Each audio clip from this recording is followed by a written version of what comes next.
paid to drive. Start a new career behind the wheel at the EMTA. If you are looking for a high-paying and rewarding career with full benefits and paid training, stop by or apply online today with the EMTA. Plus, EMTA riders can now enjoy free Wi-Fi on new, clean, and environmentally friendly buses to travel all over Erie County. Visit ridethee.com for more information. Get on board EMTA. Get on board EMTA. Get on board. At Quickfill, what matters most is that our customers, our communities, and our heroes are taken care of.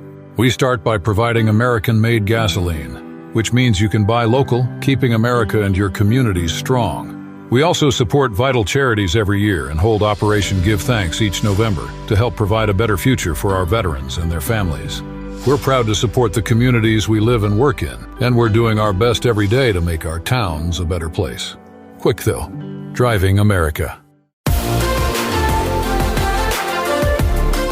Welcome to TalkErie.com's Joel Natale Show, Erie, Pennsylvania's daily podcast. Every day, we tackle the biggest issues that the Erie, PA region faces. Stay informed and involved as we advance the narrative of Erie. Now, here's Joel Natale. Well over 20 years, the man at the helm of the ship of Visit Erie, the Erie County Tourism and Convention Bureau. That's not their official name, but that's what their designation. Tourist destination committee or agency. Destination marketing. Marketing organization. That's the official. It's John Oliver. He's back. Welcome. Good to see you. It's great to be back. Yeah, all the names have changed since you got into this business, haven't they? Yeah, it's well, you know what? When I first got in the business of this destination, it was just it was Convention and Visitors Bureau. Yes, and our organizations over time have become so much more. In terms of marketing an entire destination, and not just focusing on bringing visitors, which is key, but also how do you tie the community into that? How do you make the community aware, and how do we increase the economic impact? It's not just visitors coming here, but how do we get them to spend more money, spend more time, which in turn provides a lot more economic impact positively for our community. Let's start from the beginning, because again, you announced that you're retiring from Visit Erie now. How many years have you been there? It will be, the end of the year will be just about 24 years. 24 years. Yes. I remember when you came, because I was at the other radio station. I was at WCTL, and again, you had some great ideas, and you're like, hey, if you have any inkling or any connections to professional organizations that may want to come to Erie, send them my way. We have this whole infrastructure that's ready to go. And so whether it was a faith-based event, like you've been involved in several, or like a radio or broadcast event, you guys were ready to go to accommodate that. Yeah, it's interesting when you look at events and conventions and business. It's like 40 or 45% of the business that's coming here is because someone locally has said, "Hey, I'd like to have my group come here," and they've come to us, and we've said, "That's great. That's all you need to do. Give us the information, and we'll go out and handle all of that." Wow. And it's continued. It's the locals that have stepped up in terms of convention business and have helped us make that a success. How does somebody start, though? Tell us a little bit about your journey. Did you start, as a concierge at a hotel, or as a sous chef or whatever? No, nothing that good. I started out born and raised in Niagara Falls, so I started out working for the Maid of the Mist, working in their souvenir stores. And from there, then went to work on the boats. And actually, my final 2 years in college, I was working for them full time. Well, I mean, everybody outside of Niagara Falls thinks that everybody who lives in Niagara Falls is somehow involved in the tourism business, because that's what they're known for, right? Well, yeah, I mean Niagara Falls, but certainly for years it was a electrochemical manufacturing was really what drove the economy. Really? You had companies like Carborundum, Union Carbide, Hooker Chemical. They all had major operations. And so, tourism was kind of always, taken for granted and thought, it was the golden 90 days. They came Memorial Day to Labor Day, and after that there was nobody.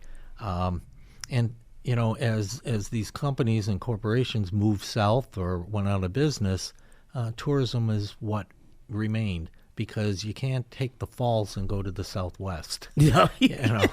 No. I mean, that's true, really, of, we can't take, nobody can come in and take the peninsula and say, I'm moving that to North Carolina.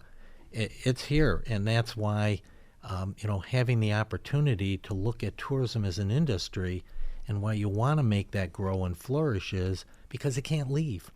Wow. That's an important point. And let's be clear here that nobody ever closed a factory so that they could build a hotel. It never has happened. Well, yeah, I mean, not initially. Oftentimes hotels go up where closed factories were. Right, that's true. As we've seen the GAF, right? GAF, for example.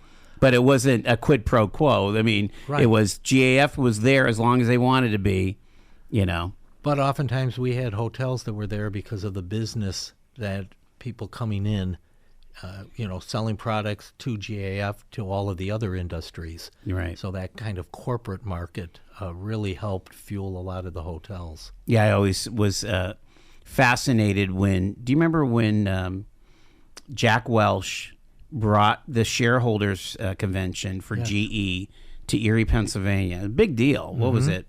Maybe early 2000s or something like that. Yes. And they all stayed at the one hotel up by the mall. They must have had points or a corporate account or something at the not Statebridge. Courtyard. I think that was the Marriott Courtyard. Maybe, yeah. And it's like that's where they had their corporate accounts, right? Right. Well, back then, I mean, other than the Avalon, we really had no hotels downtown. That's true. None on the bayfront. The first hotel down there, the Sheraton, was, I think, 2008, 2007 that it opened up. Sure. So there's certainly been a growth.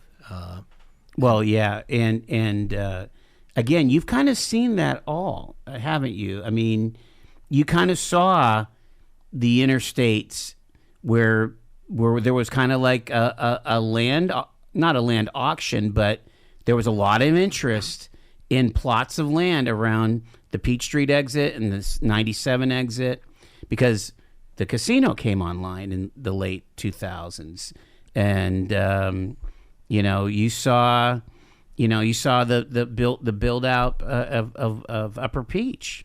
Yeah, exactly. And it's interesting. Nick Scott talks about his first hotel that he built was the Days Inn. And it was on, exit for 97, right? Mm-hmm. And he said, I missed it by one exit. But he made up for lost time by getting over to Upper Peach and acquiring and developing there. So, I mean, that's certainly a Splash Lagoon. It was something else that came along in the, mid, I think 2003 they started. So it was somewhere along there. So, there's been a lot, the big box developments, too, of retail. Did you work for the Niagara Falls Convention Bureau and all that, Visitors Bureau? When it was formed in 1976, I went to work for them in 1977. They were really just kind of getting underway and was looking for somebody to, oversee their tourism department, group tours, international tourism. And so I had the opportunity to go from the Maid of the Mist that I was working at over to that. And I was with them total of about 12 years. Key assets, of course, the falls being one. But wasn't there like an aquarium there? There was an aquarium. Cave of the Winds was there. We had a brand new convention center that opened in 1974. that was providing a whole lot of opportunity and business for the community. Yeah. And, so we had Old Fort Niagara, you had the Power Authority. So, there were a number of attractions that we had. And at that time, I thought we were competitive up there with Niagara Falls, Canada. And that was the issue of getting people to use the New York side instead of just kind of always going to the it's the place of Clifton Hill and all that stuff. It was interesting to see because, Niagara Falls, New York, as I said, had a lot of industrial.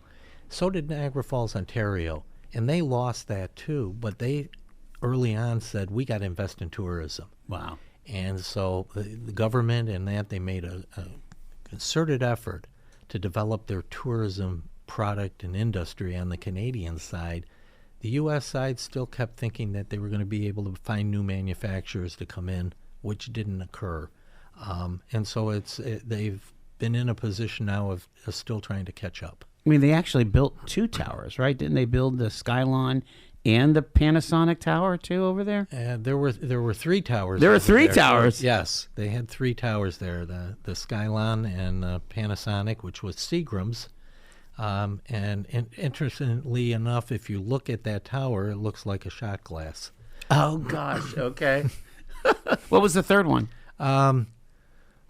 It's the one where the casino's attached to. Oh, okay. Yeah. What they called that one. Right. We're talking to John Oliver here, and kind of the journey. So you're working for the Niagara Falls Convention and Visitors Bureau, and then what was it? Something in the trades that Erie had an opening, or? Well, I worked for the Niagara Falls. I left there and went over to Canada. You did? Yeah, I worked there for a couple of years for a resort right at the falls. Yeah. And then from there, I went to the Buffalo Convention and Visitors Bureau. I was there for 8 years. Wow. Came back to Niagara Falls and was director of sales and marketing at the convention center. And when the governor sold the convention center, since the state owned it, to the Senecas for $1, I realized the Senecas didn't buy it to continue running as a convention center. Right. And so the opportunity came up that Erie was looking to basically form an independent organization, and that I applied for it, and much to my joy, I was selected to come in and to start the organization. What would become Visit Erie was like an arm of the chamber, right? It was a division of the chamber for 40 years. Yeah. And they just, with the advent of a hotel tax and some money to promote, the feeling was that we should separate the tourism aspect from the Chamber of Commerce attracting businesses, etc., and allow us. So you're kind of the founding author of this new tourism. I mean, it was set up. There was somebody that was kind of overseeing it till they were able to find someone. But when I came in, there were 3 employees. Did you feel like you had like a blank slate, like a canvas to paint on? Well, yes, and when I came down in the interview process, I came down a week before December, went out to the peninsula, never been, and was blown away in December, standing on a beach with raining, thinking, oh my gosh, how has this existed and I never knew about it, and I'm in tourism, and I've driven by thousands of times, along 90. So I was excited, thinking, if I've not heard about it, what a great opportunity to tell everybody what we have here.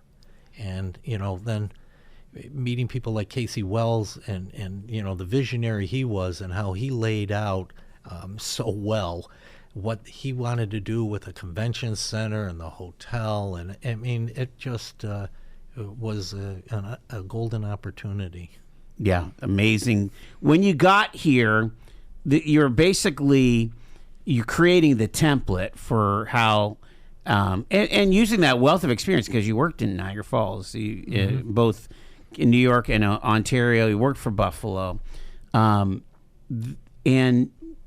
And already a lot of things were in the works, right? The convention center, was that about to be built, or? Well, I'm trying to think of the timing of that. Yeah. At that point, the convention center was going to be located at a different location. Okay, right. And then it shifted over to the GAF site at the foot of Sassafras. So yeah, I was there for that, whole idea and the shift and, the need for the hotel. And it was exciting. I mean, we and still have probably one of the most beautiful convention centers. It is in the amazing, country. that design and that placement. I mean, I like the Lawrence Center in Pittsburgh, which is along the river. But man, this is on the bay. When you have an event, or when you have folks coming to the Sheraton or coming to the Marriott or the Hampton, there's boats right outside your window and things. Yeah, I mean, the feeling is that you're in Santa Monica or some other location when you walk out, and again, it's what people don't expect. I've always said that I've never had a client, a friend, or family member that's come to Erie that hasn't left with an entirely different and better impression of what they thought they were going to see. Right. That's you hear that all the time. They come down 79 and they make that turn, and all of a sudden there's the bay and the marinas and everything. So, it's been fun, and it's been a chore and a battle to make people aware that Erie is not a Rust Belt city, and that it's a vibrant city, and it's where people can enjoy the good life. Yeah. Do you feel like the addition of the Bicentennial Tower just a few years before you came on, it was like that was a project in 1995 for our bicentennial, and it feels like to me that was a catalytic event to say we are reclaiming the bayfront. I agree. I mean, I think it opened up the bayfront. I wasn't here prior to that, where the bayfront was someplace nobody wanted to go to. And I also think that, the development of the public library down there, because that in particular, when that opened up, residents were coming down to the bayfront. They were in the library. They were seeing that. I think that those things were monumental decisions.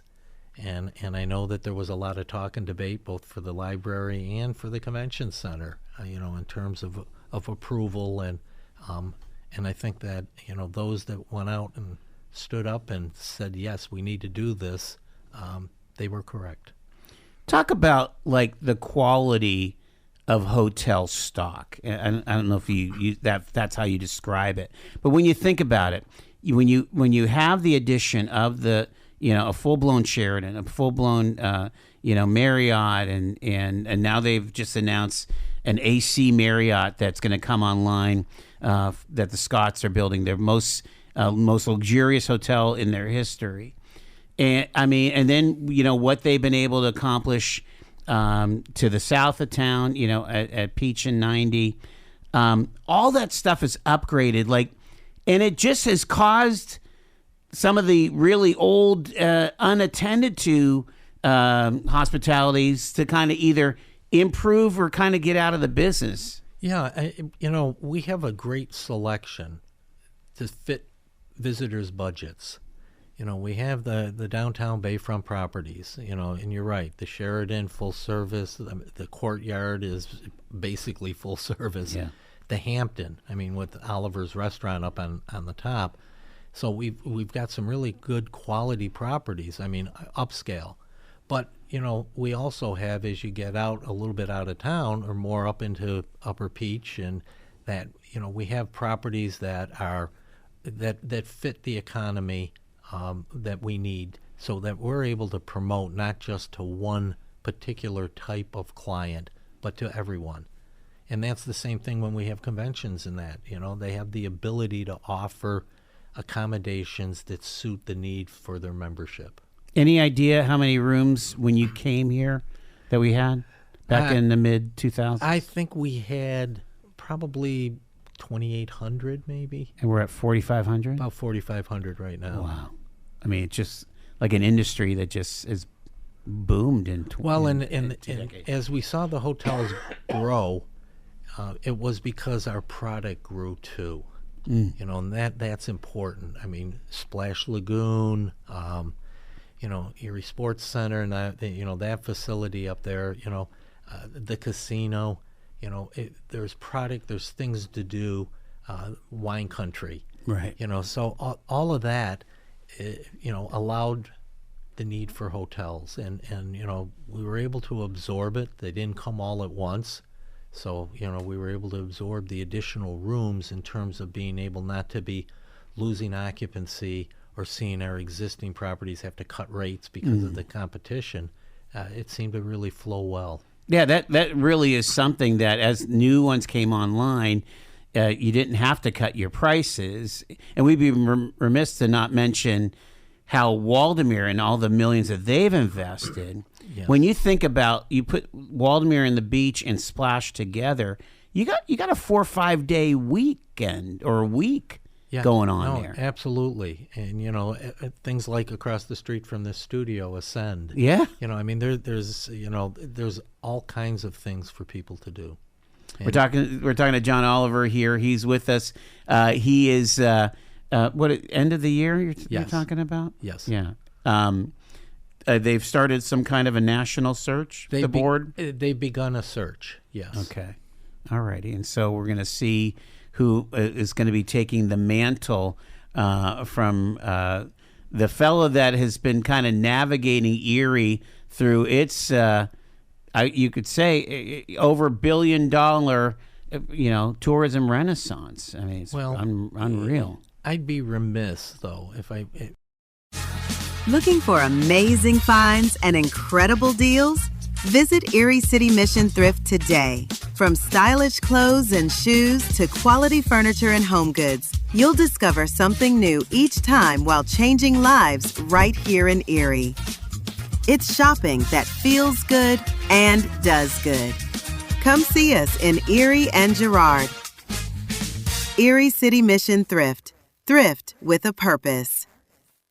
All year round, Frontier Home Products and Design has what you need to make your home comfortable and beautiful. Relax on a new timber tech deck designed by Frontier's experts. A new fireplace from Frontier Home Products Fireplace Gallery adds warmth and serenity to any home. Beauty and versatility at Frontier Home Products and Design Center, 4213 Peachtree, East 5th, next to the Bayfront Highway. Frontier Home Products and Design Center. Discover a new frontier.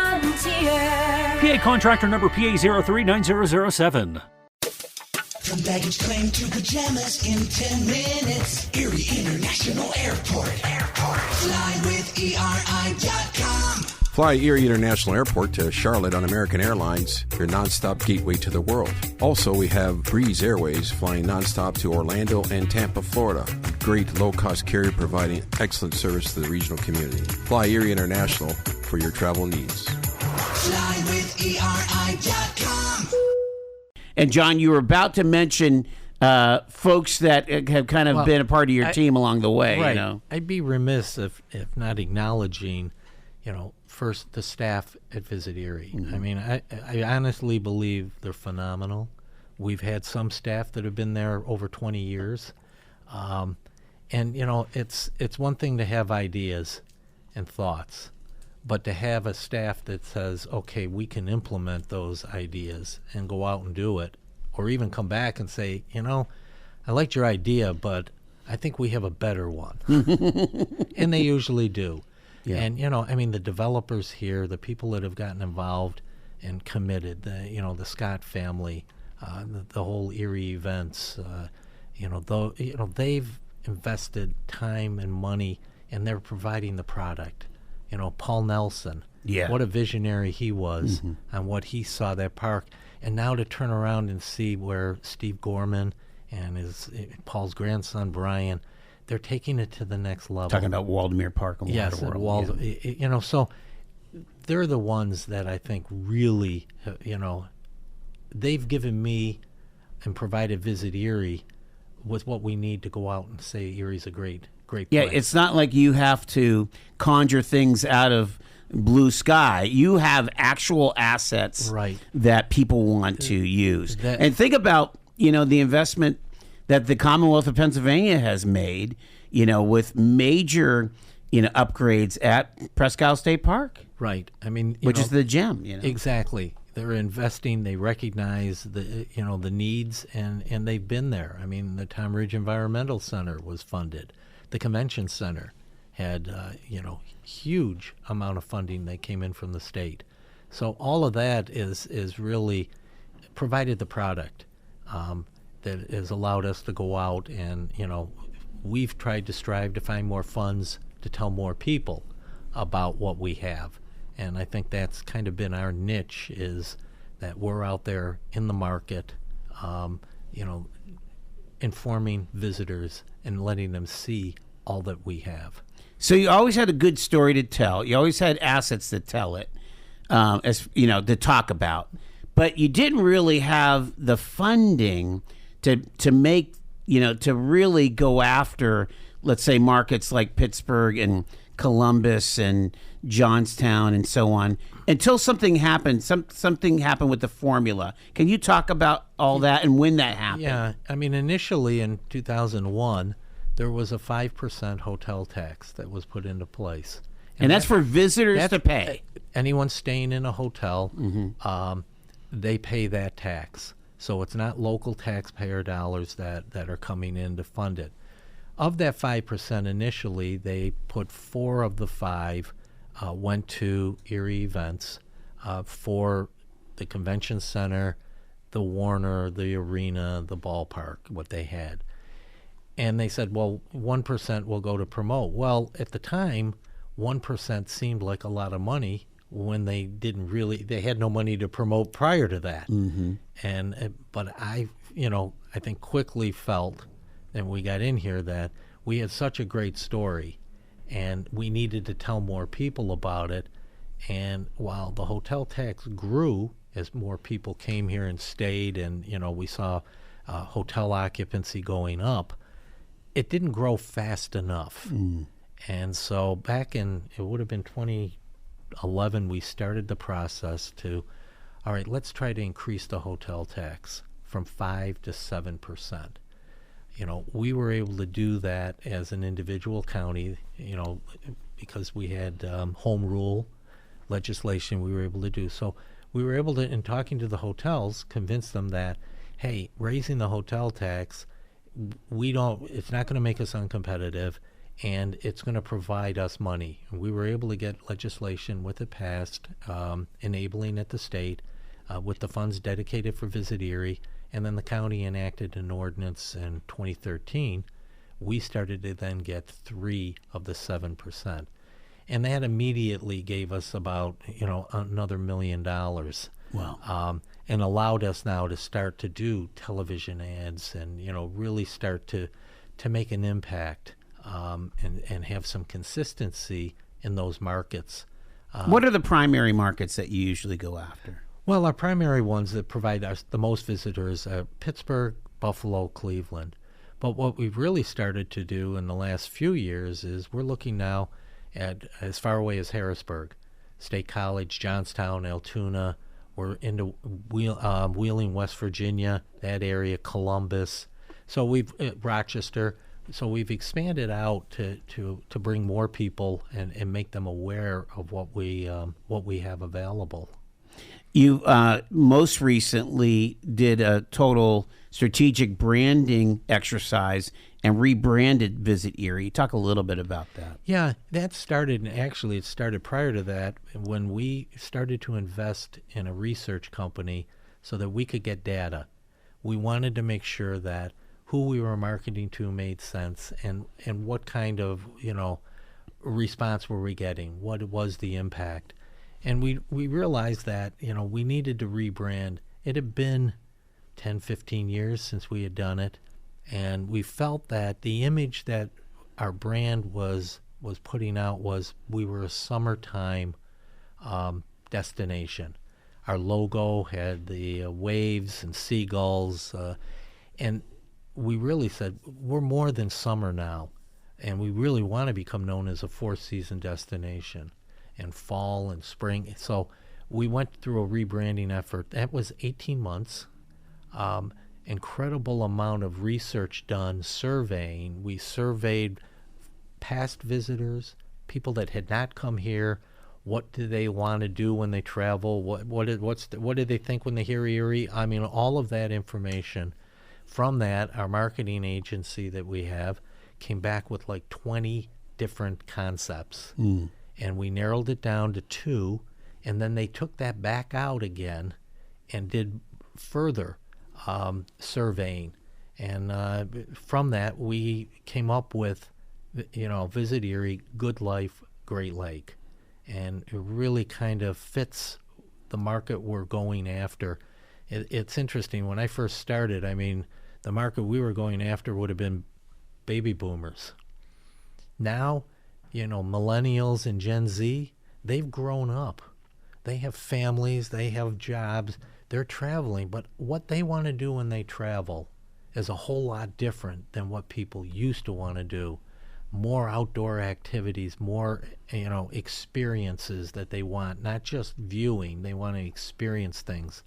And so we felt that this brand really, because we've heard this from visitors saying, wow, it's so laid back here, it's nice, the traffic is easy, everything is, it's a good life. And we think that this brand, Good Life, really pertains to a lot, whether it's economic development, whether it's hospitals doing recruiting of docs or universities recruiting professors. It's the quality of life that we have here. It's really kind of a good life. And of course, our iconic attraction is the Great Lake. It's interesting that really that brand for Visit Erie is greater than the weekend visit or the week-long visit. It is about, this is kind of an Erie brand. You've almost taken it on your shoulders to kind of say, hey, this is a way that we should be thinking about ourselves. Well, it's interesting when we started the whole process and talking to the marketing company and that, I and staff had said, look, the brand has to be tourism first. We have to fit that. That's what we do. However, having a brand that could be possibly utilized by other entities, other sectors in this community would be great if we could do that. And, I kept saying to them, I love New York. It was designed as a tourism brand, but you can't, everywhere you go up there, I mean, you have manufacturers that are stamping the crates that they're shipping products out with an I Heart New York. Right. And, we've had good feedback, from the economic development agencies have said, yeah, this is something that we, it's who we are. And it certainly is something that we're hoping will be embraced by more than just our tourism. What were some of the really cool moments? And I'll fill in number one for you. You have to admit the eclipse has to be one of the highlights of your 24 years. In terms of an Erie event, the eclipse, without a doubt. I mean, it was a once in a lifetime, literally, event. But personally, it has to be the John Oliver. And that was just this summer. Yeah. I mean, my gosh. That to me personally was like, wow. I mean, this was somebody I've watched for 10 years on TV, and never in my wildest dreams would I ever imagine that he would show up in Erie and have the impact that he has had with Erie, and I mean, he turned the Erie Seawolves into a merchandising company for weeks upon end. They're still filling. Are they still filling orders? And I was at a conference in Phoenix, and I had people come up to me and say, oh my gosh, I saw you on the John Oliver show, and it was amazing. Do we have any idea how many visitors came for that weekend? Everybody I talked to online, because I was covering it for the radio station, they weren't from Erie. It'd be somebody from 5 hours away who bought tickets third party. I mean, they spent a fortune. Unfortunately, we really don't have the ability to track like a number of how many people. Yeah.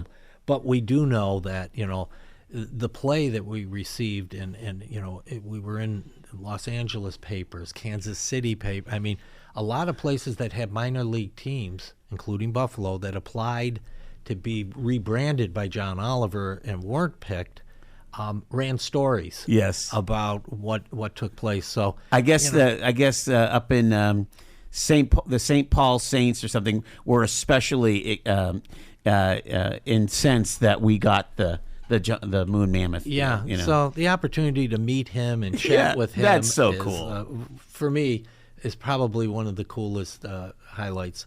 Another highlight of mine that didn't take place in Erie years ago, I had the opportunity to host a group of bishops from Poland with the Cardinal in Niagara Falls, and sat and drank wine with the Cardinal, who a short time after that became the Pope.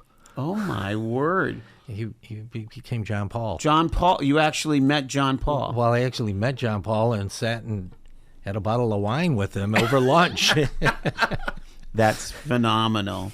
That's phenomenal. What do we need? If John Oliver had his magic wand, is there an asset that, you think would fill out the portfolio for Erie's tourism industry? I don't know that there is a particular asset that we're... people talk about an aquarium. People talk about, an old battleship or all those things, right? I'm realistic to recognize that there's very few aquariums in this country that make money. That break even. But, if we could, you can add another ship if it's economically feasible.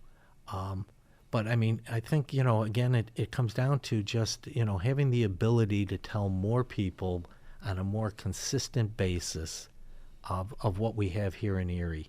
If I could wave a magic wand, we'd have full-size aircraft going to Chicago and Dallas and maybe New York. So the transportation piece. That piece would open up the convention business for us. It would be incredible, the increase we'd see in conventions, national groups that we could bring.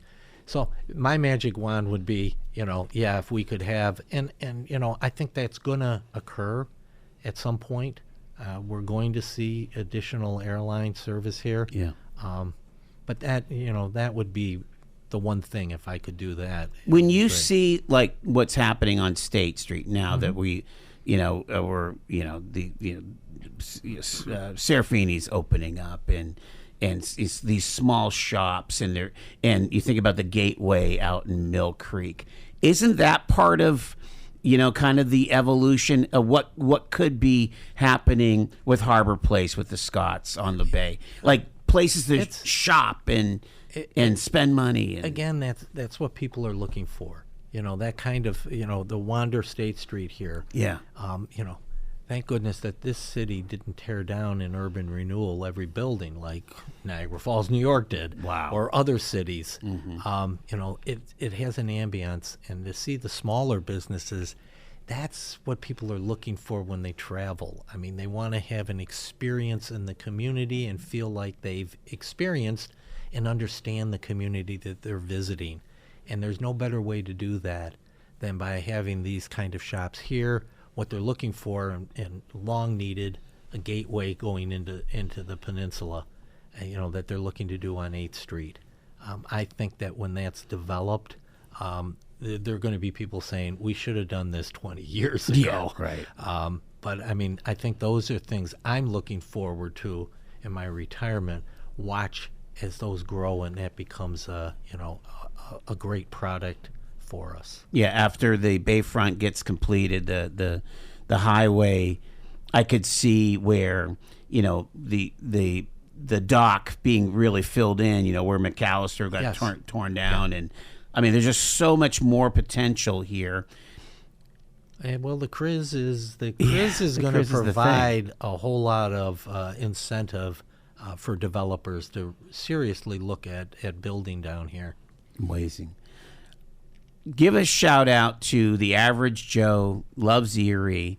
How could they be a great partner in hospitality for visitors? What would you ask Joe Working Man here in Erie to do?